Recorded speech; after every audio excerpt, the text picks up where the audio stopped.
اگر آپ کو حجر اسود کا بوسہ نصیب ہو جائے تو آپ دونوں ہاتھ رکھ کے آواز کے بغیر حجر اسود کا ادب سے بوسہ لیں، اور اگر بوسہ نصیب نہیں ہوتا، رش زیادہ ہے، تو حجر اسود پہ ہاتھ رکھ کے ان ہاتھوں کو چوم لیں، اور اگر یہ بھی ممکن نہیں ہے تو حجر اسود پہ چھڑی لگا کے اس چھڑی کے سرے کو چوم لیں، اور اگر یہ بھی ممکن نہیں، رش زیادہ ہے، تو دور سے ہی اپنی تلیاں سیدھی کریں حجر اسود کی جانب، اور جب رخ سیدھا ہو جائے، ایک وہمی گمانی تصوراتی نسبت پیدا ہوئی، اب حجر اسود کو آپ کی تلیوں نے چھوا نہیں بلکہ اس کا رخ حجر اسود کی طرف ہوا، ان تلیوں میں اتنی برکت آ گئی، اب ان تلیوں کو چوم لیں، ان انگلیوں کو چوم لیں، اس لیے کہ ان کا رخ تو حجر اسود کی طرف ہوا تھا۔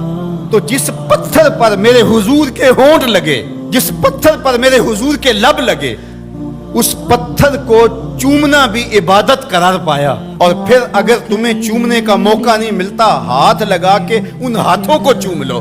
اچھا ہاتھ بھی نہیں لگ پائے، چھڑی کو چوم لو، چھڑی بھی نہیں لگ پائی، دور سے اشارہ کر کے اس کی سیدھ میں، اور پھر ان ہاتھوں کو چوم لو کہ جس پتھر پر حضور کے لب لگے ہیں اس پتھر کی طرف ہمارے ہاتھ سیدھے ہوئے ہیں، اب ان ہاتھوں کو بھی چوما جائے گا۔ پھر جس گلے کو رسول اللہ نے چوما، کیسے ہمت پڑی کہ اس گلے کو کاٹ دیا جائے؟ نہیں، وہ فقط گردن حسین نہیں تھی، نہیں، وہ فقط گردن حسین نہیں تھی، رسول کے بوسے کاٹے ہیں تیرے خنجر نے، تم نے رسول کی بوسہ گاہ کاٹی۔ مسح النبی جبینہ فلہ بریق فی الخدود ابواہ من اولیاء قریش وجدہ خیر الجدود۔ کہا کہ یہ پیشانی وہ ہے جس پیشانی کو رسول نے چوما ہے، اس گلے کو تو حضور نے چوما ہے، ان ہونٹوں کو تو حضور نے چوما ہے، اس زبان کو تو حضور نے چوما ہے۔ اللہ اکبر، یہ پورا بدن حضور کے کندھوں پہ کھیلتا رہا۔ ناز و نعم میں پلا ہوا حسین، آغوش پیمبر کا پالا ہوا حسین، فاطمہ کی گود میں کھیلنے والا حسین۔ اللہ اکبر، آج آپ ریاض الجنہ میں جاتے ہیں تو پہلے ایپ ڈاؤن لوڈ کرنا پڑتی ہے اور پھر وقت لینا پڑتا ہے، پھر لائن میں لگ کے آپ کو ریاض الجنہ میں آدھا گھنٹہ ٹھہرنے کا موقع ملتا ہے، لیکن حسین کے گھر کا دروازہ ریاض الجنہ میں کھلتا۔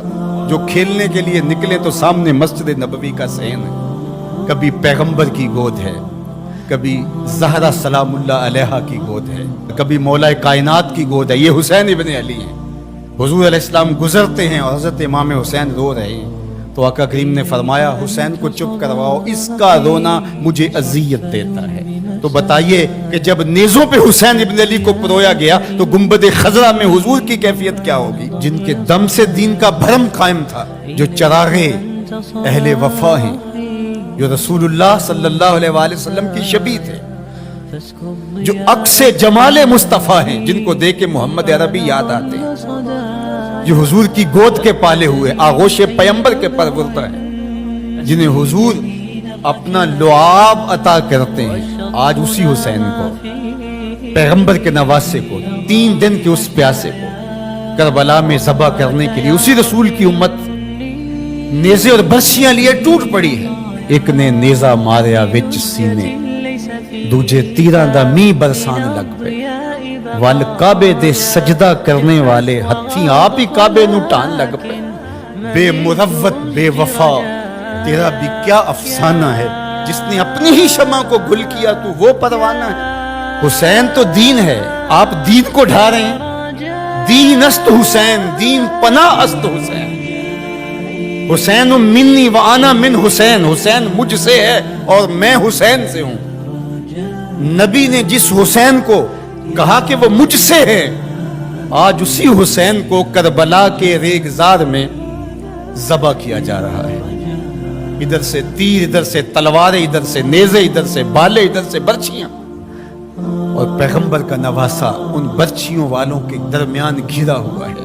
وہ کیا کسی نے کہا تھا، خاک پر وہ خون مشک بو بہنے لگا، ریت پر اسلام کے دل کا لہو بہنے لگا۔ اسلام کا دل تھے امام حسین رضی اللہ تعالیٰ عنہ، اس قلب دین کو، اس پناہ دین کو، شاہ سوارے دوش مصطفیٰ کو، نواسہ رسول کو، پورے بطول کو، ابن علی کو برادر حسن رضی اللہ تعالیٰ عنہ کو آج جس طرح بے دردی سے شہید کیا جا رہا ہے. اترجو امتن قتلت حسینا شفاعت جد ہی یوم الحساب. وہ امت جس نے حسین کو قتل کیا وہ قیامت کے دن سے شفاعت مانگنے کیسے جائے گی؟ کیسے سوال شفاعت کا کرے گی جس نے ان کے نواسے کو شہید کر دیا؟